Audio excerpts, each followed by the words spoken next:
Hello my dear students, ये जो हमारा वीडियो है वो रहने वाला है क्लास 9th का हिस्ट्री चैप्टर नंबर 1 to 5। इसके अंदर में हम 1 to 5 चैप्टर को जो है कवर करेंगे। इसके अंदर में सारे इंपॉर्टेंट क्वेश्चंस हैं और टॉपिक है जो कि अक्सर एग्जाम में पूछे जाते हैं।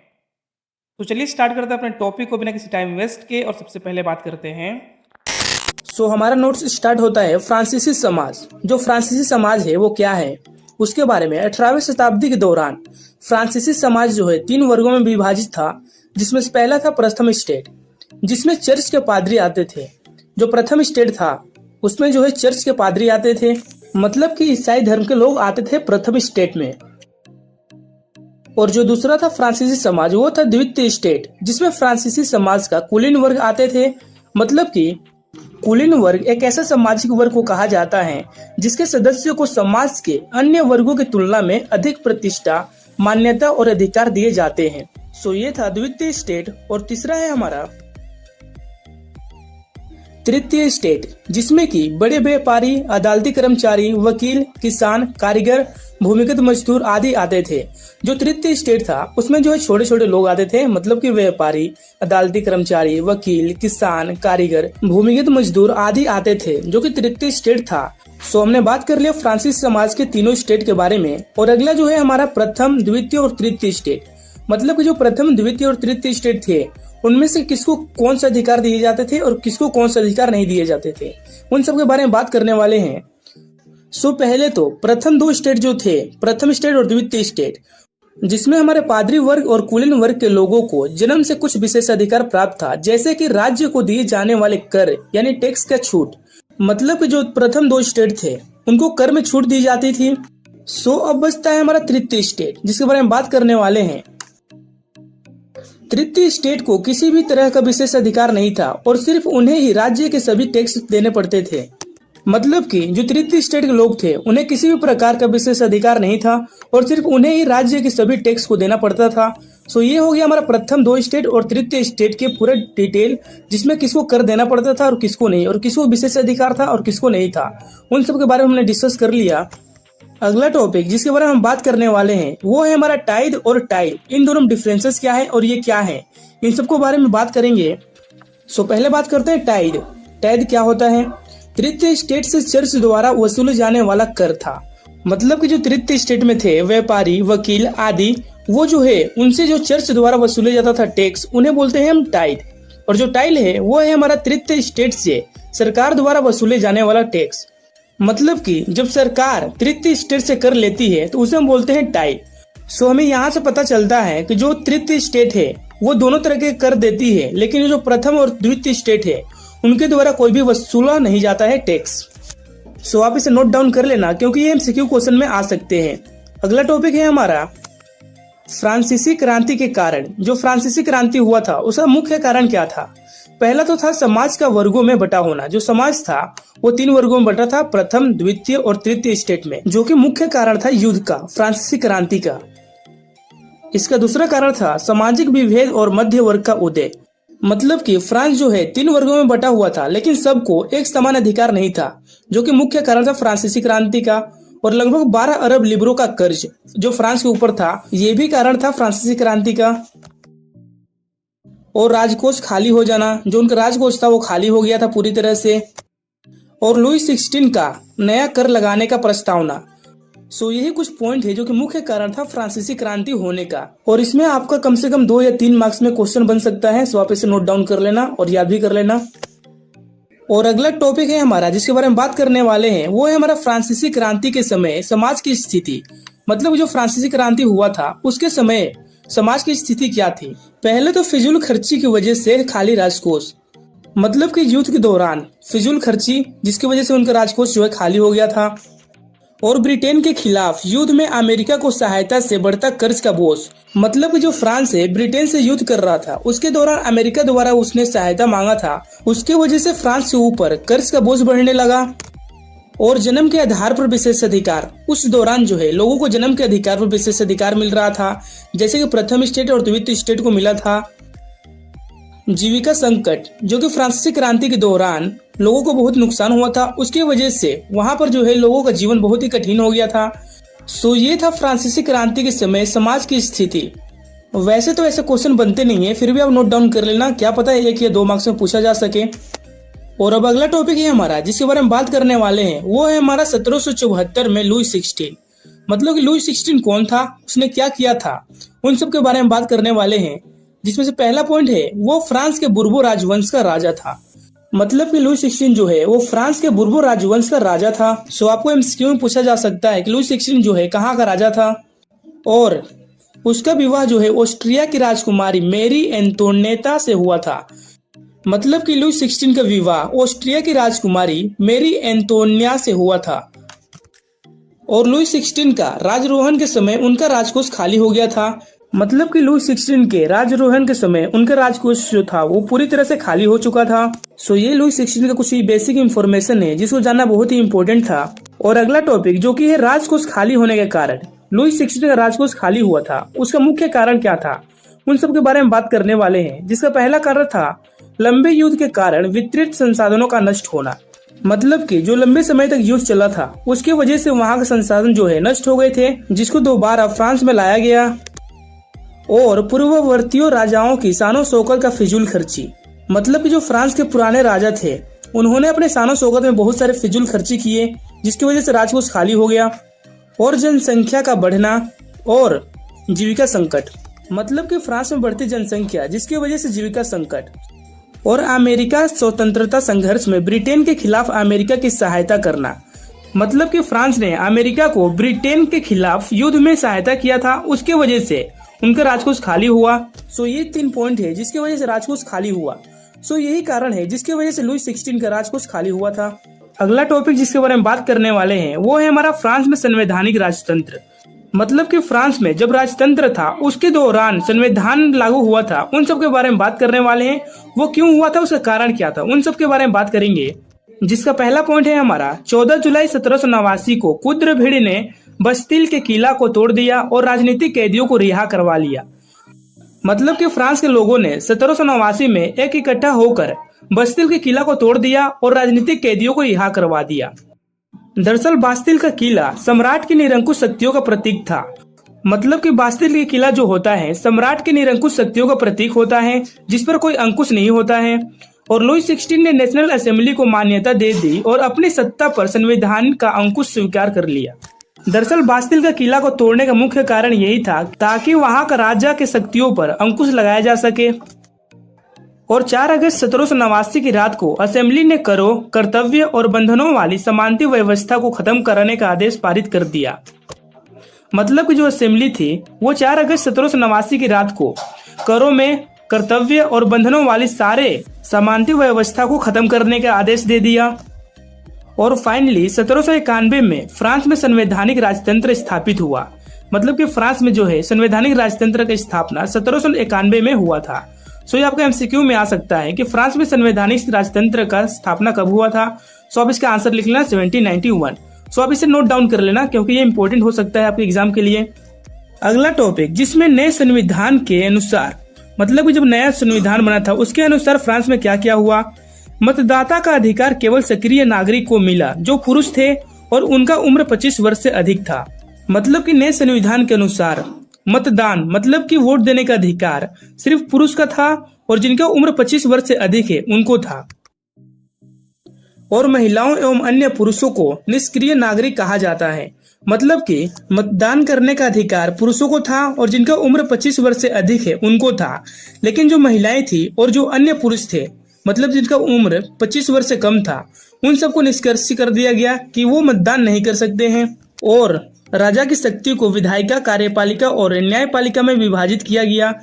मतलब कि जो राजा की शक्ति थी उसको विधायिका, कार्यपालिका और न्यायपालिका में विभाजित किया गया। मतलब कि उनके शक्तियों को बांटा गया। सो ये था हमारे नए संविधान के बाद फ्रांस में पूरी गतिविधि जिसके दौरान कौन मतदान कर सकता है और कौन नहीं कर सकता है। फ्रांस को फुल डिटेल में जानने के लिए कुछ आगे के पॉइंट देखते हैं। और 10 अगस्त 1792 को जैकोबियन क्लब के सदस्यों ने रोबिस्पियर के नेतृत्व में नई शासन व्यवस्था के खिलाफ विद्रोह कर दिया। और 21 सितंबर 1792 को फ्रांस को गणतंत्र राज्य घोषित कर दिया गया और नवनिर्वाचित असेंबली को कन्वेंशन नाम दिया गया। मतलब कि 21 सितंबर 1792 में फाइनली फ्रांस को गणतंत्र राज्य घोषित कर दिया गया था और नवनिर्वाचित असेंबली को कन्वेंशन नाम दिया गया। फिर 21 जनवरी 1793 को लुई 16 को फ्रांस के खिलाफ साजिश रचने के आरोप में फांसी दे दी गई। मतलब कि 21 जनवरी 1793 में लुई 16 को फ्रांस के खिलाफ साजिश रचने के आरोप में फांसी दे दी गया था। सो ये था लुई 16 का फ्रांस पर राज्य से लेकर अंत तक का पूरा स्टोरी। और अगला टॉपिक जिसके बारे में बात करने वाले हैं वो है हमारा नेपोलियन। वो कहाँ के राजा थे और कहाँ पर कब्जा किया था, उन सब के बारे में बात करेंगे। जिसमें से पहला पॉइंट है हमारा 1804 में नेपोलियन ने खुद को फ्रांस के सम्राट का ताज पहनाया। मतलब कि नेपोलियन ने 1804 में सम्राट बने फ्रांस के। उसने पड़ोसी यूरोप देश को जीतने के लिए राजवंश को खदेड़ा और अपने परिवार के सदस्यों को रखने के लिए राज्यों का निर्माण किया। और अंत में 1815 में वाटरलू में उसकी हार हुई। नेपोलियन की हार 1815 में हुई थी और वो भी वाटरलू में। सो ये था नेपोलियन का जीत से लेकर हार तक की पूरी स्टोरी। सो यहीं पर हमारा ये चैप्टर कंप्लीट होता है और अब हम बढ़ते हैं अपने अगले चैप्टर की ओर, जो कि है हमारा सेकेंड। लेकिन हाँ, इससे पहले अगर आपको कोई भी डाउट हो तो आप हमारे इंस्टाग्राम आईडी पर डीएम कर सकते हो, जहां पर आपको आंसर मिल जाएगा क्लियर एंड कट, ताकि आपको एग्जाम में कोई डाउट ना रहे। सो ये रहा हमारा इंस्टाग्राम आईडी। सो चलिए कंटिन्यू करते हैं अपने चैप्टर को बिना किसी टाइम वेस्ट के। और सबसे पहले बात करते हैं फ्रांसीसी क्रांति ने समाज में परिवर्तन की संभावनाओं के द्वार खोल दिए। मतलब कि फ्रांस में फ्रांसीसी क्रांति के बाद वहां के समाजों में जो है परिवर्तन होने लगे और फ्रांसीसी क्रांति के बाद 3 अलग अलग विचारधाराओं का विकास हुआ। मतलब कि फ्रांसीसी क्रांति के बाद फ्रांस में 3 अलग अलग विचार रखने वाले समूहों का विकास हुआ। इन सारे विचारधारा रखने वाले लोगों के बारे में अगले टॉपिक में बात करने वाले हैं। सो हम अपना नोट्स यहीं से स्टार्ट करेंगे। 3 अलग अलग विचारधारा रखने वाले लोग जो कि फ्रांस में थे, उन सब के बारे में बात करने वाले हैं। पहले तो देख लेते हैं कि ये 3 लोग कौन कौन थे। पहला था उदारवादी समूह, और दूसरा था रूढ़िवादी, और तीसरा था परिवर्तनवादी। सो 3 अलग अलग विचारधारा रखने वाले समूहों के बारे में तो पता चल गया, लेकिन इन समूहों का विचार क्या था, इन सबको बात करेंगे अगले टॉपिक में। सो पहले हम बात करते हैं रूढ़िवादी समूह के बारे में। रूढ़िवादियों का मुख्य विचार, जो रूढ़िवादी थे उनका मुख्य विचार क्या था, मतलब कि उनका विचारधारा क्या था, उनका क्या सोचना था, उन सब के बारे में बात करेंगे। सो रूढ़िवादियों का पहला विचार था उदारवादियों और परिवर्तनवादियों का विरोध। मतलब कि उदारवादी और परिवर्तनवादियों के विचार का विरोध करते थे रूढ़िवादी लोग, जो कि इनका मुख्य विचार था। दूसरा विचार था इनका अतीत का सम्मान। मतलब कि ये जो है अपने अतीत का सम्मान करते थे।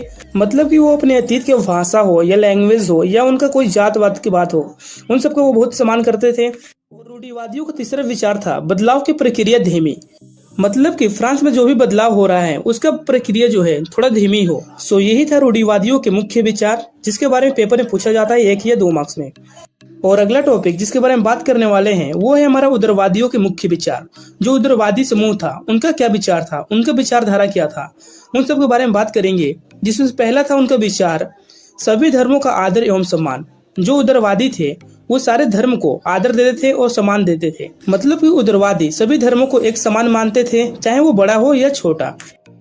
और उदारवादियों का दूसरा विचार था अनियंत्रित सत्ता के विरोधी। मतलब कि जो उदारवादी हैं अनियंत्रित सत्ता के विरोधी थे। मतलब कि जिस सत्ता पर नियंत्रण नहीं है, उनकी शक्तियों पर नियंत्रण नहीं है, उन सब के विरोधी थे वो। और इनका तीसरा विचार था व्यक्ति मात्र के अधिकारों की रक्षा के पक्षधर।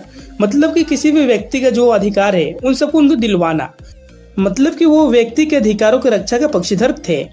और उदारवादियों का चौथा विचार था सार्वभौमिक वैश्य मताधिकार के स्थान पर संपत्ति धारकों को वोट के अधिकार के पक्ष में। मतलब कि उदारवादियों को मानना था कि वोट देने का अधिकार उसे ही मिलना चाहिए जो अमीर हो। सिंपल लैंग्वेज में बोला जाए तो संपत्ति धारकों को वोट देने का अधिकार था। सो हमने उदारवादियों के कुछ मुख्य विचार थे जिसके बारे में बात कर लिए। और अगला और लास्ट टॉपिक बचा है परिवर्तनवादी। जो परिवर्तनवादी थे उनका मुख्य विचार क्या था, उनका मुख्य विचारधारा क्या था, उन सब के बारे में बात करेंगे। जिसमें से पहला उनका विचार था बहुमत आधारित सरकार के पक्षधर। मतलब कि जिसके पास बहुमत है उसी का सरकार होगी। और इनका दूसरा विचार था बड़े जमींदारों और संपन्न उद्योगपतियों को प्राप्त विशेष अधिकार का विरोध। मतलब कि परिवर्तनवादी जो थे बड़े जमींदार और संपन्न उद्योगपतियों को जो विशेष अधिकार मिला था उनके विरोधी थे। मतलब कि उनका विरोध करते थे। और तीसरा विचार था संपत्ति के संकेंद्र का विरोध, लेकिन निजी संपत्ति का विरोध नहीं। जो संपत्ति जिसके पास बहुत ज्यादा है उनका विरोध करते थे, लेकिन जिसके पास निजी संपत्ति है, जिसकी अपनी संपत्ति है, उसका विरोध नहीं करते थे। और इनका चौथा विचार था महिला मताधिकार आंदोलन का समर्थन। मतलब कि परिवर्तनवादी जो है महिलाओं का अधिकार दिलवाने के लिए उनके आंदोलन में समर्थन दिए थे। सो ये था परिवर्तनवादियों के कुछ विचार, जो कि बहुत ही इंपॉर्टेंट है आपके एग्जाम के लिए। सो आप इसे नोट डाउन कर लेना और इसे लर्न भी कर लेना। और हमारा अगला टॉपिक है समाजवादियों का मुख्य विचार। जो समाजवादी थे उनका क्या विचार था। दरअसल ये भी थोड़ा सा इम्पोर्टेंट है, सो आप इसे भी नोट डाउन कर लेना। जिसका पहला पॉइंट है हमारा निजी संपत्तियों का विरोध। जो निजी संपत्ति वाले लोग थे उनका विरोध करते थे। मतलब कि ये परिवर्तनवादियों के अपोजिट थे। परिवर्तनवादी जो है निजी संपत्ति वालों का विरोध नहीं करते थे, लेकिन समाजवादी करते थे। और इनका दूसरा विचार था सामूहिक समुदाय की रचना।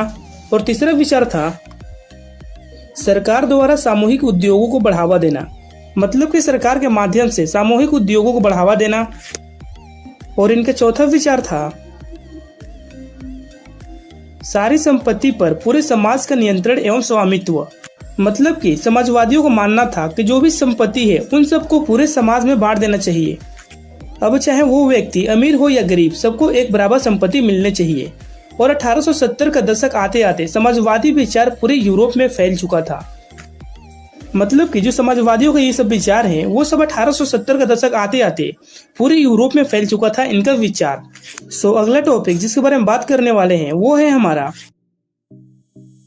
रूसी क्रांति थी। रूसी क्रांति थी क्या होता है, इसका शुरुआत कब हुआ था और इसका अंत कब हुआ, इन सबको फुल डिटेल में जानेंगे। फ्रांसीसी क्रांति फरवरी 1917 में राजशाही के पतन से लेकर अक्टूबर 1917 में रूस की सत्ता पर समाजवादियों के कब्जे तक की घटना को रूसी क्रांति कहा जाता है। मतलब कि राजशाही के पतन से लेकर रूस की सत्ता पर समाजवादी के कब्जे तक की पूरी घटना जो है उनको हम रूसी क्रांति कहते हैं। ये हो गया रूसी क्रांति। लेकिन रूसी समाज क्या होता है, उन सब के बारे में बात करने के लिए हम शुरू करते हैं अपना अगला टॉपिक, जो कि है रूसी समाज, जिसमें हम रूसी समाज के फुल हिस्ट्री जानेंगे कि रूस में कौन कौन सा समाज था और उनका क्या क्या काम था।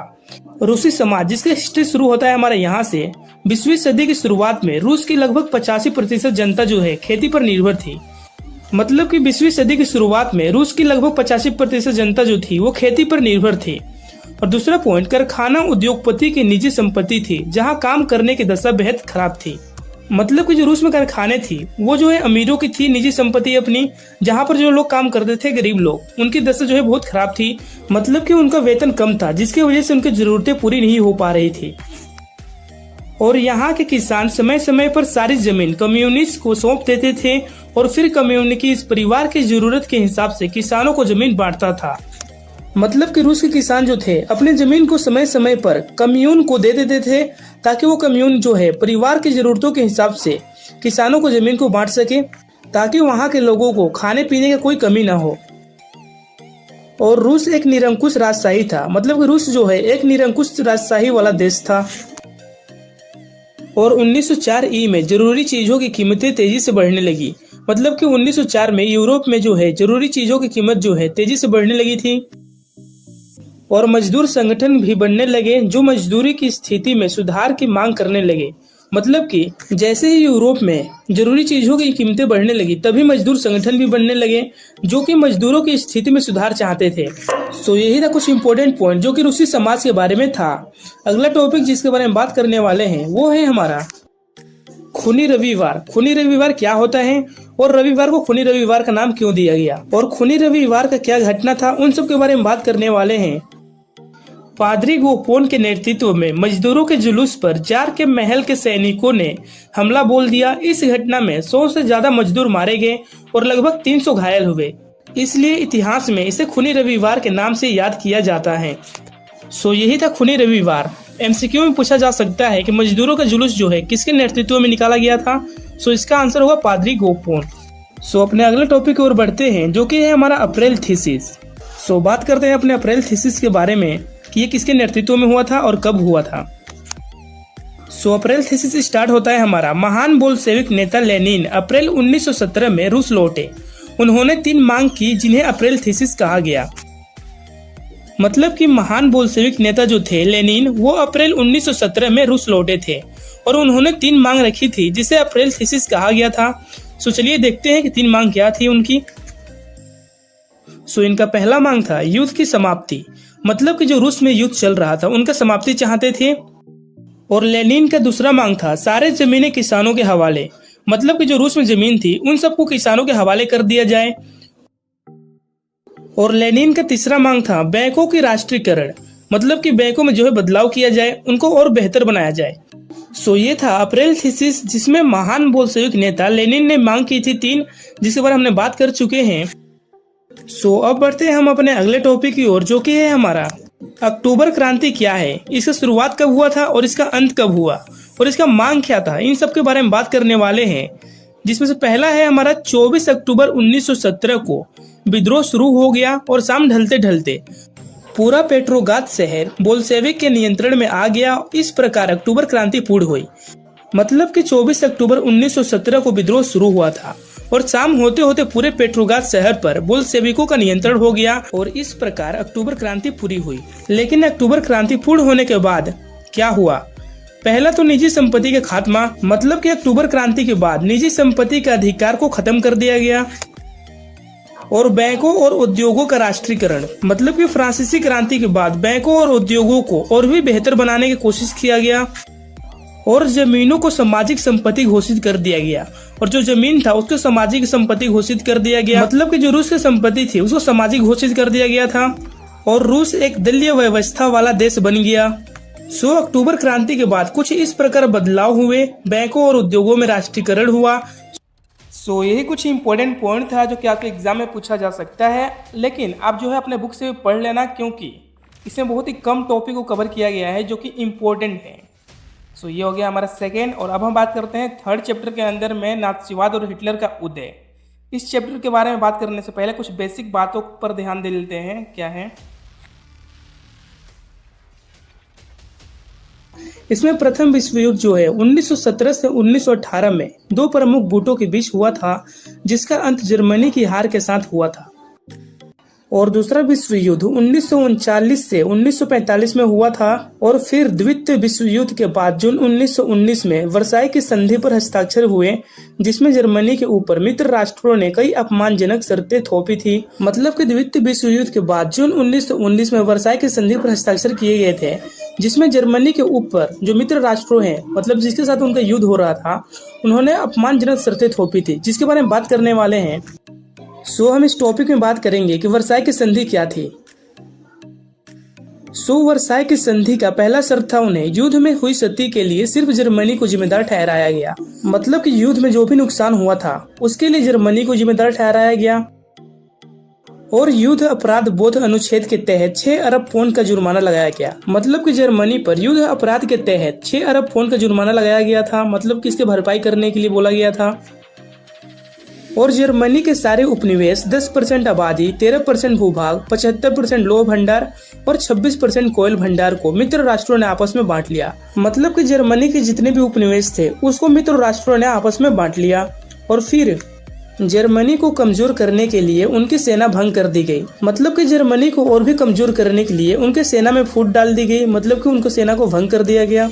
और जर्मनी के खनिज संसाधनों वाले राइनलैंड को भी मित्र राष्ट्रों ने अपने कब्जे में ले लिया, मतलब कि जर्मनी के पास जो खनिज संसाधनों का राइनलैंड था उसको भी मित्र राष्ट्रों ने अपने कब्जे में ले लिया। सो ये था वर्साई की संधि के कुछ मुख्य शर्तें, जो कि अक्सर एग्जाम में 3 या 4 साल से आ रहे हैं रेगुलर। सो आप इसे नोट डाउन कर लेना। और अगला टॉपिक है हमारा जिसके बारे में बात करने वाले हैं, वो है हमारा वाइमर गणराज्य। इसका स्थापना कैसे हुआ, इन सब के बारे में बात करेंगे। वर्साई की संधि के बाद जर्मनी में वाइमर गणराज्य की स्थापना हुआ, जिसे कई सारी समस्याओं का सामना करना पड़ा। मतलब कि जो वर्साई की संधि हुई थी उसके बाद जर्मनी में वाइमर गणराज्य की स्थापना हुआ था, जिसके लिए उन्हें कई समस्याओं का सामना करना पड़ा, जिसके बारे में बात करेंगे।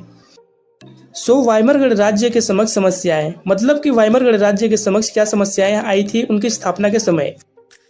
सो वाइमर गणराज्य का पहला समस्याएं था, वाइमर गणराज्य ने ही वर्साई की संधि पर हस्ताक्षर किए थे, इसलिए इस अपमानजनक संधि के लिए वाइमर गणराज्य को ही जिम्मेदार ठहराया गया। मतलब कि वाइमर गणराज्य ने ही जर्मनी में वर्साई की संधि पर हस्ताक्षर किए थे, इसलिए इस अपमानजनक संधि के लिए सिर्फ वाइमर गणराज्य को ही जिम्मेदार ठहराया गया था, जो कि जर्मनी में रहते थे। और वाइमर गणराज्य की दूसरा समस्याएं थी, वाइमर गणराज्य को युद्ध हर्जाना देना पड़ा जिससे आर्थिक क्षति हुई। मतलब कि वाइमर गणराज्य को युद्ध का हर्जाना देना पड़ा जिससे उनको आर्थिक क्षति हुई थी। और फिर वाइमर गणराज्य को अति मुद्रा स्थापित, मतलब कि जब कीमत बहुत ज्यादा बढ़ जाती है, उसका सामना करना पड़ा। और वाइमर गणराज्य को नवंबर के अपराधी कहकर मजाक उड़ाया जाता था। और वाइमर गणराज्य को स्पर्टलिस्ट लिंग के क्रांतिकारी विद्रोह का सामना करना पड़ा। ये कुछ समस्याएं थी जो कि वाइमर गणराज्य की स्थापना के समय हुआ था। और अगला टॉपिक है हमारा जिसके बारे में बात करने वाले हैं, हिटलर का उदय। हिटलर का उदय कैसे हुआ और हिटलर था कौन, उसके बारे में बात करते हैं। वाइमर गणराज्य के उपयुक्त कारणों से लोगों का विश्वास उठ गया और वो इंतजार में थे जो उन्हें उनके दुखों से छुटकारा दिला सके। तब हिटलर का उदय हुआ। मतलब कि वाइमर गणराज्य की समस्याओं की वजह से लोगों का उन पर से विश्वास उठ गया और वो इंतजार में थे जो उन्हें उनको दुखों से निपटारा दिला सके, तभी हिटलर का उदय हुआ। लेकिन जर्मनी में हिटलर का उदय के कारण क्या था, इसके बारे में बात करते हैं। पहला तो वर्साई की संधि की शर्तें। मतलब कि जर्मनी में हिटलर का उदय का मुख्य कारण था वर्साई की संधि की शर्तें। और दूसरा था आर्थिक महामंदी। युद्ध के बाद वहाँ के लोगों का आर्थिक स्थिति जो है बहुत ही खराब हो चुकी थी, जिसको सुधारने के लिए किसी और की आवश्यकता थी, तभी हिटलर का उदय हुआ।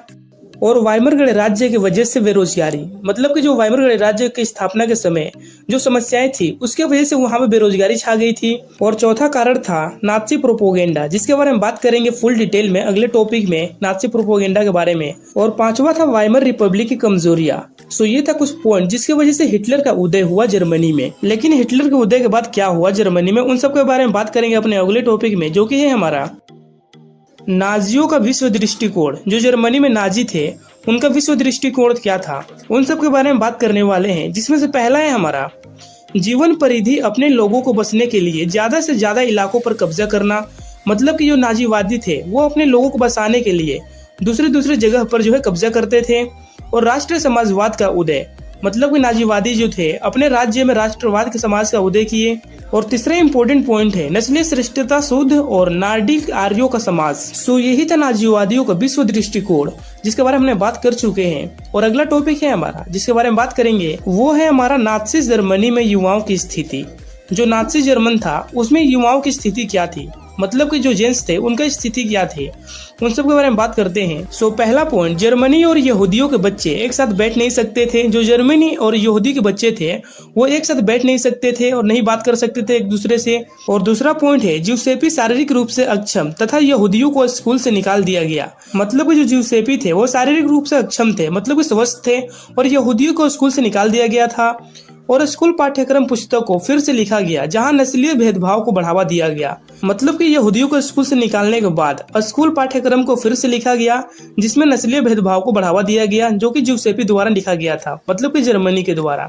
और फोर्थ पॉइंट है जो कि बहुत ही इम्पोर्टेंट है हमारा, 10 साल की उम्र के बच्चों को युंग फोंग में दाखिला करा दिया जाता था, जो एक युवा संगठन था। मतलब कि 10 साल की उम्र के बच्चों को जर्मनी में युंग फोंग में दाखिला करा दिया जाता था, जो कि एक युवा संगठन था। और 14 साल की उम्र में सभी लड़कों को हिटलर यूथ की सदस्यता अनिवार्य कर दी गई। मतलब कि जर्मनी में 14 साल की उम्र के सभी बच्चों को हिटलर यूथ की सदस्यता अनिवार्य कर दी गई। ये कुछ पॉइंट था जो कि नाजी जर्मनी में युवाओं की स्थिति को दिखाता है। और अगला टॉपिक जिसके बारे में बात करने वाले हैं वो है हमारा महिलाओं की स्थिति क्या थी। मतलब कि नाजी जर्मनी में जो महिलाएं थी उनकी स्थिति क्या था, उन सब के बारे में बात करेंगे। जिसमें से पहला था हमारा लड़कियों को अच्छी माँ और शुद्ध रक्त वाले बच्चों को जन्म देना, और उनका पहला कर्तव्य बताया गया था। मतलब कि जो लड़कियां थी उनको अच्छी माँ और शुद्ध रक्त वाले बच्चों को जन्म देना उनका प्रथम कर्तव्य बताया गया था। और दूसरा था नस्ल की शुद्धता बनाए रखना, यहूदियों से दूर रहना, और बच्चों को नाजी मूल्य मान्यताओं की शिक्षा देने का दायित्व उन्हें सौंपा गया था। मतलब कि जो नाजी जर्मनी में महिलाएं थी उनको नस्ल की शुद्धता बनाए रखना और यहूदियों के बच्चों से दूर रहना, और बच्चों को नाजी मूल्य मान्यताओं की शिक्षा देने का दायित्व सौंपा गया था। और तीसरा था 1933 में हिटलर ने कहा मेरे राज्य के सबसे महत्वपूर्ण नागरिक माँ है। मतलब कि हिटलर ने 1933 में ऐलान किया कि हमारे राज्य के सबसे महत्वपूर्ण नागरिक जो है वो माँ होगी। और नस्लीय तौर पर वांछित बच्चों को जन्म देने वाली माताओं को अस्पताल में विशेष सुविधाएं दुकानों में ज्यादा छूट, थिएटर और रेलगाड़ी के सस्ते टिकट, ज्यादा बच्चे पैदा करने वाले माताओं को कान से चांदी और सोने के तमंगे दिए जाते थे। मतलब कि जर्मनी में नस्लीय तौर पर बच्चों को जन्म देने वाले माताओं को विशेष अधिकार दिए जाते थे, जैसे कि अस्पतालों में, दुकानदारों में ज्यादा छूट, थिएटर और रेलगाड़ी के सस्ते टिकट, और ज्यादा बच्चे पैदा करने वाले माताओं को कान से चांदी और सोने के तमंगे दिए जाते थे। और फोर्थ पॉइंट है, अवांछित बच्चों को जन्म देने वाली माताओं को सजा दिया जाता था, मुंह पर कालिक पोत पूरे समाज में घुमाया जाता था और उनसे तमाम नागरिक सम्मान और उनके पति व परिवार को छीन लिया जाता था। मतलब कि जो महिला अवांछित बच्चों को जन्म देती थी और उनके मुंह पर कालिक पोत पूरे समाज में घुमाया जाता था और उनसे तमाम नागरिक सम्मान और उनके पति व परिवार दोनों को छीन लिया जाता था। सो ये था नाज़ी जर्मनी में महिलाओं की स्थिति। और अगला टॉपिक जिसके बारे में बात करने वाले हैं वो है हमारा नाज़ी प्रोपेगेंडा, जिसके बारे में मैंने अगले टॉपिक में बात किया था एक्सप्लेन करने के बारे में। सो इसको एक्सप्लेन कर रहा हूँ मैं, जिसका पहला पॉइंट है हमारा सामूहिक हत्याओं के लिए विशेष प्रकार के शब्द का चयन, जैसे कि अंतिम समाधान। मतलब कि सामूहिक हत्या करने के लिए विशेष प्रकार के शब्दों का चयन किया जाता था, जैसे कि अंतिम समाधान था। और दूसरा है इवैक्यूएशन, जिसका अर्थ होता है लोगों का गैस चैम्बर में ले जाना। मतलब कि लोगों को मारने के लिए गैस चैम्बर में ले जाना, जिसका नाम था हमारा इवैक्यूएशन। और तीसरा पॉइंट है हमारा नाज़ी प्रोपेगेंडा का परंपरा प्रिय यहूदियों के खास तरह का छवियों में पेश करना। मतलब कि नाज़ीवादी जो थे वो यहूदियों को खास तरह के छवियों में पेश करना चाहते थे, जिससे दुनिया भर में यहूदियों से लोग नफरत करें। और प्रचार फिल्मों में यहूदियों के प्रति नफरत फैलाने पर जोर। द एटर्नल ज्यू इस तरह की सबसे कुख्यात फिल्म थी। मतलब कि यहूदियों के खिलाफ नफरत फैलाने के लिए कई प्रकार के प्रचार फिल्मों इन सब का सहारा लिया गया। और नाज़ी विचारों को फैलाने के लिए तस्वीरों, फिल्मों, पोस्टरों, आकर्षण नारों इत्यादि का प्रयोग। मतलब कि जो नाज़ी विचार थे उनको फैलाने के लिए तस्वीरों को, फिल्मों को, पोस्टर, आकर्षण नारों का इस्तेमाल किया गया। और शासन के लिए समर्थन हासिल करने और नाज़ी विश्व दृष्टिकोण को फैलाने के लिए मीडिया का उपयोग। मतलब कि जो नाज़ी थे वो शासन के लिए समर्थन हासिल करने और विश्व दृष्टिकोण को फैलाने के लिए मीडिया का उपयोग करते थे। सो हमारे नाज़ी प्रोपेगेंडा के साथ ही चैप्टर का एंड होता है और बढ़ते हैं अपने अगले चैप्टर की ओर, जो कि है हमारा चैप्टर नंबर 4, जिसके अंदर में हम बात करेंगे जो कि है हमारा वन समाज और उपनिवेशवाद के बारे में, कि इसका मतलब क्या होता है और इससे रिलेटेड बहुत सारी चीज़ें हैं। तो आप जो है अच्छे से सुनना, क्योंकि अक्सर जो है एग्जाम में आपका क्वेश्चन सेम नहीं होता है लेकिन आंसर उससे रिलेटेड ही होते हैं। सो हमारा पहला टॉपिक है वनों से प्राप्त होने वाले वस्तुओं का उदाहरण। जो वन से प्राप्त वस्तु होते हैं उन सबको उदाहरण देना है। सो वन से प्राप्त वस्तुओं का पहला उदाहरण है डाई, दूसरा है इमारती लकड़ी, और तीसरा है घास, और फोर्थ है मसाला, और फिफ्थ है शहद, चाय, गोंद और कॉफी, और सेवेंथ है जड़ी बूटी। ये कुछ इंपॉर्टेंट वस्तु हैं जो कि वन से प्राप्त होते हैं। सो ये हो गया हमारा वन से प्राप्त होने वाले वस्तुओं का उदाहरण। और बढ़ते हैं अपने अगले टॉपिक की ओर, जो कि है हमारा हमारा अगला टॉपिक है औपनिवेशिक शासन के दौरान वनोन्मूलन के कारण। मतलब जो औपनिवेशिक शासन था उसके दौरान वन कटने का कारण क्या था, उन सब के बारे में बात करेंगे। वृक्षों का बड़े पैमाने पर कटाई वनोन्मूलन या वनों का विनाश कहलाता है। मतलब जब वृक्ष का बड़े पैमाने पर कटाई होने लगता है तो उसे हम वनोन्मूलन कहते हैं या वनों का विनाश कहते हैं। पहला कारण था ईंधन लकड़ी के लिए, मतलब कि लकड़ी जलाने के लिए ताकि खाना बन सके। और दूसरा व्यापारिक कृषि उत्पाद को बढ़ावा देने के लिए। जो व्यापारिक कृषि उत्पाद है उनको बढ़ावा देने के लिए वनों को काटा जाता था। और राजस्व को बढ़ाने के लिए, मतलब कि जो राज्य है उसको बढ़ाने के लिए वनों को काटा जाता था। जहाज और रेलवे लाइन के निर्माण के लिए, जो जहाज है और रेलवे लाइन है उन सब का निर्माण के लिए वनों को काटा जाता था। और खेती योग्य खदान आवश्यकताओं को पूरा करने के लिए भूमि की बढ़ती आवश्यकता, मतलब कि खेती करने के लिए भूमि की आवश्यकता पड़ रही थी, जिसकी वजह से वनों को काटा जाता था। और औद्योगिक उत्पादन के लिए कच्चे माल की आवश्यकता पूरा करने के लिए, मतलब कि औद्योगिक उत्पाद करने के लिए कच्चे माल की आवश्यकता पड़ती थी, जिसकी वजह से वनों को काटा जाता था। रोपड़ फसलों की मांग को पूरा करने के लिए, मतलब कि फसल रोपने के लिए वनों को काटा जाता था। ये कुछ इंपॉर्टेंट पॉइंट था जिसकी वजह से औपनिवेशिक शासन के दौरान वनों को काटा जाता था। हमारा ये टॉपिक यहीं पर खत्म होता है और बढ़ते हैं अपने अगले टॉपिक की ओर, जो कि है हमारा अगला टॉपिक है डाइट्रिच ब्रैंडिस द्वारा जंगलों के प्रबंध के लिए सुझाव। मतलब कि डाइट्रिच ब्रैंडिस जो है जंगल के प्रबंध के लिए सुझाव दिए थे, उन सब के बारे में बात करने वाले कि उन्होंने क्या सुझाव दिया था। चलिए देखते हैं उनके सुझाव, जिसमें से पहला है हमारा लोगों को संरक्षण विज्ञान में प्रशिक्षित करना। मतलब कि उन्हें संरक्षण विज्ञान के ज्ञान देना ताकि उन्हें पता चल सके कि संरक्षण क्यों आवश्यक है हमारे लिए। और नेक्स्ट है वन्य संपदा के उपयोग संबंधित नियम तय करना। और तीसरा सुझाव था पेड़ों की कटाई और पशुओं को चराने पर पाबंदी लगाना। मतलब कि पेड़ों की कटाई और पशु के चराने पर पाबंदी लगाना। सो ये कुछ सुझाव था जिसे डाइट्रेस ब्रैंडिस ने दिया था जंगलों के प्रबंध के लिए। सो ये टॉपिक हमारे यहीं पर खत्म होता है और बढ़ते हैं अपने अगले टॉपिक की ओर। सो हमारा अगला टॉपिक है जिसके बारे में बात करने वाले हैं वो है हमारे लोगों के जीवन पर वन कानून का प्रभाव।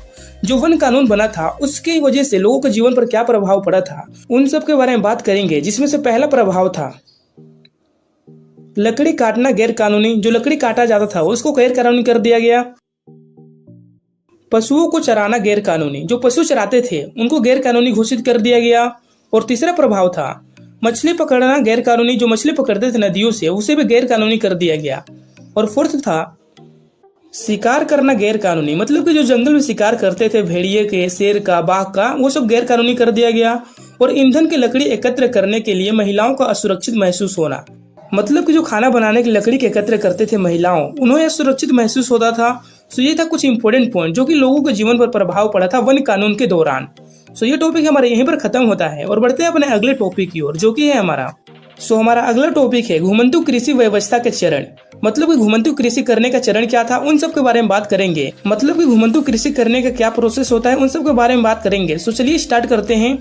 सो घुमंतु कृषि करने का पहला चरण था जंगल के कुछ भागों को काटा या जलाया जाता था। मतलब कि घुमंतु कृषि करने के लिए जमीन चाहिए, इसके लिए जंगल को कुछ भागों को काट दिया जाता था और जला दिया जाता था। और मानसून की पहली बारिश के बाद इन राख में बीज बो दिया जाता था। मतलब कि मानसून की पहली बारिश के बाद जिस जंगलों को काटा जाता था और जलाया जाता था उनमें बीज को बो दिया जाता था ताकि वो खेती हो सके। और अक्टूबर नवंबर में फसल काटी जाती थी। और जो मवेशी थे वो अक्टूबर और नवंबर के बीच में जो है फसल काटते थे। और इस स्थान पर 2 या 3 साल खेती की जाती थी। जो स्थान जलाया जाता था उन स्थान पर 2 या 3 साल तक बस खेती किया जा सकता है। और फिर इस स्थान को 12 या 18 वर्ष तक छोड़ दिया जाता था। मतलब कि 2 या 3 साल खेती करने के बाद उन स्थान को 12 या 18 वर्ष के लिए खाली छोड़ दिया जाता था। और फिर वह जंगल अन्य भाग या स्थान पर चले जाते थे। मतलब कि जो घुमंतु कृषि है उस स्थान को छोड़कर दूसरे स्थान पर चले जाते थे और कृषि करते थे। सो ये था कुछ इंपॉर्टेंट पॉइंट जो कि घुमंतु कृषि व्यवस्था का चरण है। सो हमारा ये टॉपिक यहीं पर खत्म होता है और बढ़ते हैं अपने अगले टॉपिक की ओर जो कि है हमारा। सो कुछ इंपॉर्टेंट पॉइंट के बारे में बात कर लेते हैं। पहले तो जॉर्ज नामक अंग्रेज अफसर ने अकेले 400 बाघ को मारा था। मतलब कि जॉर्ज नामक जो अंग्रेज था वो अकेले 400 बाघ को मार दिया था। और इन वन कानून के विरोध में कई सारे विद्रोह हुए। जो वन कानून हुआ था उसके लिए कई सारे विद्रोह किए गए लोगों के द्वारा। सो अगला पॉइंट जिसके बारे में बात करने वाले हैं वो है हमारा वनग्राम। वनग्राम क्या होता है? बस्तर के कुछ गांवों को आरक्षित वनों के इस शर्त पर रहने दिया गया कि वह वन विभाग के लिए पेड़ों की कटाई और ढुलाई के काम मुफ्त में करेंगे और जंगल को आग से बचाएंगे। बाद में इन गांवों को वनग्राम कहा गया। मतलब कि बस्तर के गांव के लोगों को आरक्षित वन में इसलिए रहने दिया गया ताकि वो पेड़ों की कटाई और ढुलाई मुफ्त में कर सके और जंगल को आग से बचा सके। इसलिए इन गांवों को वनग्राम के नाम से जाना जाता है। और अगला टॉपिक है जिसके बारे में बात करने वाले हैं। सो हमारा अगला टॉपिक है बस्तर के लोग। जो बस्तर के लोग थे उनकी स्थिति क्या थी उन सब के बारे में बात करने वाले हैं। सो चलिए स्टार्ट करते हैं अपने नोट्स को। सो पहला पॉइंट है इसका, धरती के साथ साथ वो नदी, जंगल, पहाड़ों को भी सम्मान करते थे। बस्तर के जो लोग थे वो धरती के साथ साथ जो नदी है, जंगल, पहाड़, उन सब का सम्मान करते थे। और बस्तर छत्तीसगढ़ के सबसे दक्षिणी छोर पर आंध्र प्रदेश, उड़ीसा और महाराष्ट्र सीमा से लगा हुआ क्षेत्र है। मतलब कि जो बस्तर गांव है वो छत्तीसगढ़ के सबसे दक्षिणी छोर और आंध्र प्रदेश, उड़ीसा और महाराष्ट्र सीमा से लगा हुआ क्षेत्र है। और मरियाई और मोरियाई, गोंडा, धूखा, भत्रा, हलवा आदि अनेक आदिवासी समुदाय रहते हैं। मतलब कि बस्तर के क्षेत्र में जो है मरियाई और मोरिया, गोंडा, धुआं, भत्रा, हलवा आदि जैसे अनेक आदिवासी समूह रहते हैं इन गाँव में। और इन समुदायों की भाषा अलग अलग है पर इनकी रीति रिवाज और विश्वास एक जैसा है। मतलब कि बस्तर के गांव में अनेक प्रकार के आदिवासी समूह रहते हैं और इनकी भाषा अलग अलग होती है लेकिन इनके रीति रिवाज जो है और विश्वास है वो एक जैसा होता है। और इंद्रावती नदी बस्तर के आर पार पूरब से पश्चिम की ओर बढ़ती है।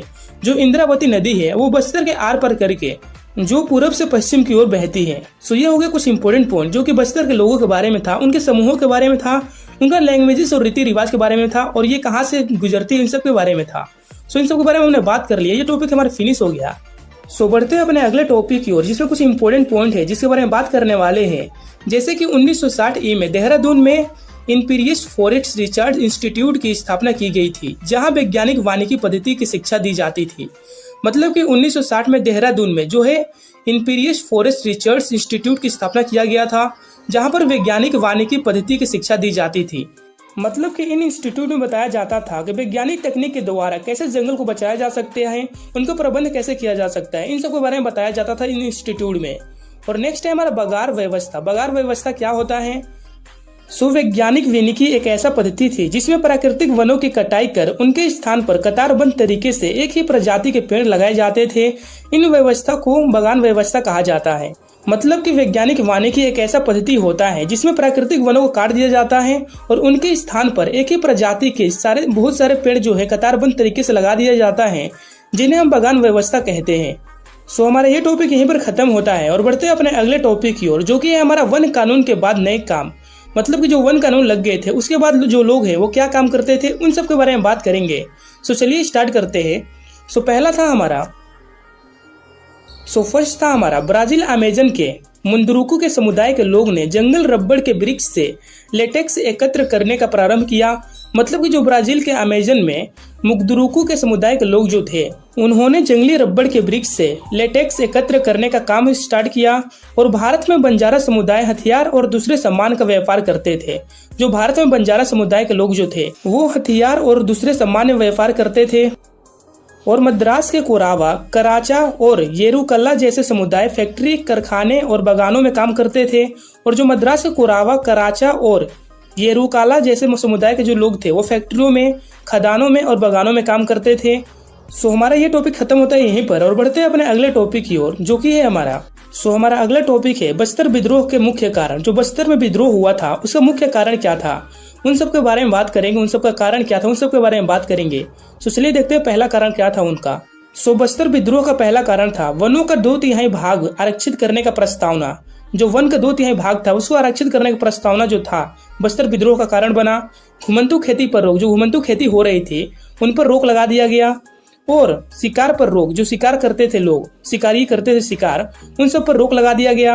और फोर्थ, वनों के उत्पाद एकत्र करने पर रोक, जो वनों से उत्पाद होता था उन सबको एकत्र करने पर रोक लगा दिया गया। और बिना किसी सूचना के सतीपुर के गांव वालों को विस्थापित करना। मतलब कि बिना किसी सूचना के गांव वालों को जो है एक स्थान से दूसरे स्थान पर भेज दिया गया, मतलब कि रहने के लिए स्थान दे दिया गया। ये था कुछ मुख्य कारण जिसकी वजह से बस्तर में विद्रोह हुआ था। ये टॉपिक हमारे यहीं पर खत्म होता है और बढ़ते हैं अपने अगले टॉपिक की ओर, जिसमें कुछ इंपॉर्टेंट पॉइंट है जिसके बारे में बात करेंगे। पहला तो जावा आजकल जो है इंडोनेशिया के प्रमुख चावल उत्पाद क्षेत्र में आता है। मतलब कि जावा जो है कि इलाका है जहां पर इंडोनेशिया के प्रमुख चावल उत्पाद क्षेत्र में आता है। और यहाँ रहने वाले कलांग समुदाय के लोग जो है कुशल लकड़हारे और घुमंतू किसान थे। मतलब कि जो इस स्थान पर कलांग समुदाय रहते थे वहाँ के लोग जो है लकड़हारे थे और घुमंतू किसान थे। मतलब कि घूम घूम कर एक स्थान से दूसरे स्थान पर खेती करते थे।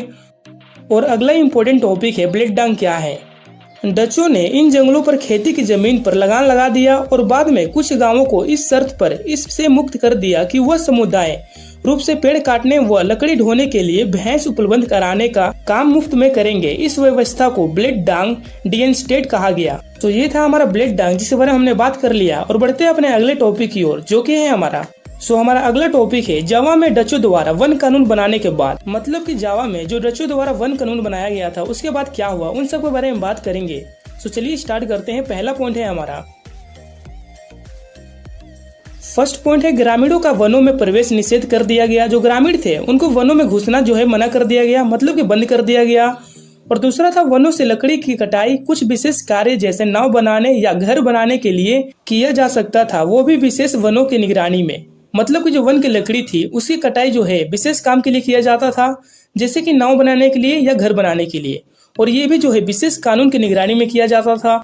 और मवेशियों के चारण परमिट के बिना लकड़ी की ढुलाई और वन के अंदर घोड़ा गाड़ी या मवेशी पर यात्रा करने पर दंड का प्रावधान था। मतलब कि अगर मवेशी चारण परमिट के बिना लकड़ी को ढो रहे हैं या वन के अंदर घोड़ा गाड़ी या मवेशी पर यात्रा कर रहे हैं तो उन्हें दंड दिया जाता था। ये था जावा में डच द्वारा वन कानून बनाने के बाद का स्थिति, मतलब की परिस्थितियाँ। बढ़ते हैं अपने अगले टॉपिक की ओर, जो कि है हमारा हम अपने अगले टॉपिक में बात करने वाले हैं डचों ने इस कानून के खिलाफ सामीनों ने विरोध किया। मतलब कि डचों के जो कानून था उसके खिलाफ सामीनों ने विरोध किया था। देखते हैं इनका विरोध क्या था और किस प्रकार किए थे। ससुरूतीय सामीन ने इन विद्रोह का नेतृत्व किया जिनका मत था कि जब राज्य ने हवा, पानी, धरती या जंगल नहीं बनाया तो यह उस पर कर भी नहीं लगा सकते हैं। मतलब कि ससुरूतीय सामीन जो है विद्रोह का नेतृत्व किए थे जिनका मानना था कि जब राज्य ने हवा, पानी या धरती, जंगल नहीं बनाया है तो उस पर कर लगाने का भी अधिकार उन्हें नहीं है। अगला पॉइंट जिसमें बात करेंगे विद्रोह के तरीके। विद्रोह के क्या क्या तरीके थे। पहला तरीका था सर्वेक्षण करने आए डचों के सामने जमीनों पर लौटना, और दूसरा तरीका था लगान या जुर्माना न भरना। मतलब कि सामीन जो थे लगान या जुर्माना न भरते थे। ये था विद्रोह के तरीके। इसी टॉपिक के साथ जो है हमारा चैप्टर नंबर 4 भी कंप्लीट होता है और बढ़ते हैं अपने अगले चैप्टर की ओर, जो कि है हमारा चैप्टर नंबर 5, जिसके अंदर में हम डिस्कस करेंगे इनके बारे में। आधुनिक विश्व में चरवाहे, जो चरवाहे हैं उनके बारे में डिस्कस करेंगे इस चैप्टर के अंदर में। चलिए स्टार्ट करते हैं अपने नोट्स, जिसका पहला टॉपिक है हमारा घुमंतु। घुमंतु क्या होते हैं। वे लोग जो जीवन यापन की खोज में एक स्थान से दूसरे स्थान तक घूमते रहते हैं, उन्हें घुमंतु कहते हैं। मतलब कि वो लोग जो अपने जीवन यापन मतलब कि खाने पीने या रहने की खोज में एक स्थान से दूसरे स्थान तक रहते हैं, मतलब कि घूमते रहते हैं, उन्हें हम घुमंतु कहते हैं। दूसरा पॉइंट है हमारा चरवाहे। चरवाहे क्या होते हैं। वे लोग जो मवेशियों को पालकर अपना जीवन यापन करते हैं, चरवाहे कहलाते हैं। मतलब कि वे व्यक्ति जो पशुओं को पालकर अपना जीवन यापन करते हैं, मतलब कि जीवन को जीते हैं, उन्हें चरवाहे कहते हैं। और तीसरा टॉपिक है हमारा घुमंतु चरवाहे। घुमंतु चरवाहे क्या होते हैं। वे लोग जो अपने मवेशी के लिए चारे की तलाश में एक स्थान से दूसरे स्थान तक घूमते हैं, उन्हें घुमंतु चरवाहे कहते हैं। वे जिन समूहों में घूमते हैं उन्हें काफिला कावरा भी कहते हैं। मतलब कि वे व्यक्ति जो अपने पशुओं के चारा के तलाश में एक स्थान से दूसरे स्थान तक घूमते रहते हैं, उन्हें हम घुमंतु चरवाहे कहते हैं। और वो जिन समूह में रहते हैं उन्हें हम काफिला कारवान भी कहते हैं। और फोर्थ टॉपिक है हमारा भाबर। भाबर जिसमें गढ़वाल और कुमाऊं के इलाके में पहाड़ियों के नीचे हिस्से के आसपास पाए जाने वाले सूखे जंगल के इलाकों को भाबर कहते हैं। मतलब कि जो गढ़वाल और कुमाऊं के इलाके में पहाड़ी इलाके हैं, उनके निचले हिस्से के आसपास जो जंगल पाए जाते हैं, सूखे जंगल, उन्हें हम भाबर कहते हैं। और हमारा अगला टॉपिक है बुग्याल। बुग्याल क्या होता है। ऊंचे पहाड़ों पर स्थित घास के मैदान को बुग्याल कहते हैं। मतलब कि जो ऊंचे पहाड़ों पर स्थित होता है घास के मैदान, उन्हें हम बुग्याल के नाम से जानते हैं। ये हो गया हमारा कुछ इंपॉर्टेंट पॉइंट्स। और बढ़ते हैं अपने अगले टॉपिक की ओर, जो कि है हमारा भारत में पाए जाने वाले प्रमुख घुमंतु चरवाहे। मतलब कि जो भारत में अनेक प्रकार के घुमंतु चरवाहे पाए जाते हैं। मतलब कि घुमंतु चरवाहों को अलग अलग राज्यों में अलग अलग नाम से जानते हैं। इन्हीं सब के बारे में बात करेंगे। चलिए देखते हैं घुमंतु चरवाहों का नाम और उनके स्थान। पहला घुमंतु चरवाहे का नाम है गुजर बकरवाला, जिसे जम्मू कश्मीर में जानते हैं। मतलब कि जम्मू कश्मीर में गुजर बकरवाला के नाम से घुमंतु चरवाहों को जानते हैं। और हिमाचल प्रदेश में गद्दी के नाम से जानते हैं घुमंतु चरवाहों को। और उत्तराखंड में भोटिया के नाम से जानते हैं घुमंतु चरवाहों को। और राजस्थान में रायका के नाम से जानते हैं घुमंतु चरवाहों को। और नेक्स्ट है हमारा मध्य प्रदेश। मध्य प्रदेश में बंजारा के नाम से जानते हैं घुमंतु चरवाहों को। ये कुछ भारत के स्थान के नाम है जहां पर घुमंतु चरवाहों को अलग अलग नाम से जाना जाता है। और भारत में और भी अनेक राज्य हैं, मतलब कि स्थान है जहां पर घुमंतु चरवाहों को अलग अनेक नाम से जाना जाता है। हमारा ये टॉपिक यहीं पर खत्म होता है। और बढ़ते हैं अपने अगले टॉपिक की ओर, जो कि है हमारा विश्व में पाए जाने वाले प्रमुख घुमंतु चरवाहे। मतलब कि अभी हमने भारत के बारे में बात किया, लेकिन विश्व में जो अलग अलग घुमंतु हैं, घुमंतु चरवाहे हैं, उन्हें किस किस नाम से जाना जाता है, कौन से देश में किस नाम से जाना जाता है, उन सब के बारे में बात करेंगे। चलिए देखते हैं घुमंतु चरवाहों का नाम और स्थान। फर्स्ट नाम है घुमंतु चरवाहों का मसाई, जिसको केन्या और तंजानिया में जाना जाता है। मतलब कि केन्या और तंजानिया में मसाई नाम से जाना जाता है घुमंतु चरवाहों को। और उत्तरी अफ्रीका में बेदुइस नाम के से जाना जाता है घुमंतु चरवाहों को। और उत्तरी पश्चिमी अफ्रीका में बर्बेरस के नाम से जाना जाता है घुमंतु चरवाहों को। और उगांडा में तुर्काना के नाम से जाना जाता है घुमंतु चरवाहों को। और किनिया में बोरान के नाम से जाना जाता है घुमंतु चरवाहों को। ये कुछ अंतर्राष्ट्रीय स्थान का नाम है जहाँ पर घुमंतु चरवाहों को अनेक नाम से जाना जाता है। ये टॉपिक हमारा यहीं पर खत्म होता है। और बढ़ते हैं अपने अगले टॉपिक की ओर, जो कि है हमारा घुमंतु चरवाहों के भ्रमण के कारण। मतलब कि घुमंतु चरवाहे जो अलग अलग स्थान पर जाते हैं, उन सब का कारण क्या होता है। मतलब कि वो एक स्थान को छोड़ के दूसरे स्थान पर जाते हैं, उन सब का कारण क्या है, उन सब के बारे में बात करेंगे। चलिए देखते हैं कारण। पहला तो होता है उनका सालों भर फसल उगाने वाले कृषि क्षेत्र की कमी। मतलब कि उनके पास इतना कृषि क्षेत्र होता ही नहीं है ताकि वो अपने साल भर के फसल उगा सके। मतलब कि उनके पास कृषि क्षेत्र की कमी होती है, इसलिए वो एक स्थान से दूसरे स्थान पर जाते हैं। और मवेशियों के लिए चारे और पानी की खोज, जो उनके पशु होते हैं उनके चारे मतलब कि खाने के लिए और पानी की खोज में जाते हैं। और तीसरा है विषम मौसमी दशाओं से स्वयं एवं मवेशियों को बचाने के लिए। मतलब कि खुद को और मवेशी मतलब कि अपने पशुओं को बदलती मौसम से बचाने के लिए एक स्थान से दूसरे स्थान तक जाते हैं। और अपने उत्पाद को बेचने के लिए, मतलब कि जो उत्पाद करते हैं वो उसको बेचने के लिए अपने एक स्थान से दूसरे स्थान तक जाते हैं। ये था कुछ कारण जिसकी वजह से घुमंतु चरवाहे जो है भ्रमण करते हैं, मतलब कि एक स्थान से दूसरे स्थान तक जाते हैं। ये टॉपिक हमारा यहीं पर खत्म होता है और बढ़ते हैं अपने अगले टॉपिक की ओर, जो कि है हमारा औपनिवेशिक शासन का चरवाहों के जीवन पर प्रभाव। मतलब कि उस वक्त जब देश को स्वतंत्रता नहीं मिली थी और दूसरे लोगों का इस पर राज्य था, तो उस समय चरवाहों के जीवन पर क्या प्रभाव पड़ा था, उन सब के बारे में बात करने वाले हैं। जिसमें से उनका पहला प्रभाव था, चरागाहों का इलाका सिकुड़ने लगा। मतलब कि जो चरगाह थे उनका इलाका जो है छोटा होने लगा, मतलब कि कम होने लगा उनका इलाका। और मवेशियों को सीमित क्षेत्र पर चराना, जो मवेशी थे मतलब कि पशु थे, उनको कुछ सीमित क्षेत्र दिया गया जहां पर बस वो चरा सकते थे। और चरगाहों का स्तर गिरना, जो चरगाह थे उनका स्तर गिरने लगा, मतलब कि जो चरगाह थे उनका स्तर कम होने लगा, मतलब कि संख्या कम होने लगी। और जानवरों के लिए चारा कम पड़ने लगा, जो जानवर थे मतलब जो मवेशी थे उनको चराने के लिए चारा कम पड़ने लगा।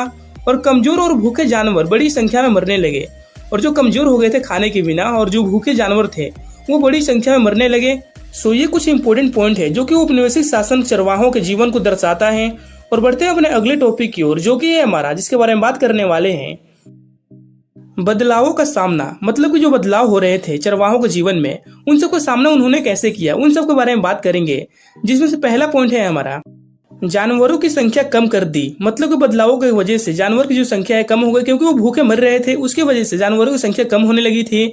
और नए चरवाहों की खोज, जमीन खरीदकर बसना एवं कृषि कार्य करना। जो चरवाहे हैं वो चरवाही छोड़कर जमीन खरीद लिए और बसने लगे और कृषि कार्य करने लगे। और कुछ चरवाही छोड़कर मजदूरी करने लगे। जो कुछ लोग थे चरवाहे, वो चरवाही को छोड़ दिए और मजदूरी करने लगे। और कुछ लोग व्यापारिक गतिविधि में शामिल हो गए। मतलब कि कुछ लोग जो है बदलाव के कारण से चरवाहे जो है वो व्यापारिक गतिविधि में शामिल हो गए थे। इस प्रकार चरगाहों ने बदलावों का सामना किया। इसी के साथ हमारा ये चैप्टर कंप्लीट होता है, चैप्टर नंबर 5, और ये पूरा सिलेबस भी। मैं आपको बता दूं कि इसको पढ़ने के बाद कम से कम 70% तो आपको कहीं पर भी नहीं गया है। लेकिन अगर आपको इससे भी ज़्यादा मार्क्स लाना है तो आप कुछ MCQ क्वेश्चंस कर लेना और भी कुछ इंपॉर्टेंट क्वेश्चंस कर लेना, जो कि आपके एग्जाम के पॉइंट ऑफ व्यू से या जो आपका मैम या सर ने बताया है वो जो है एक बार रिवाइज कर लेना, ताकि आपके लिए सही हो, आपके लिए बेनिफिशियल हो वो।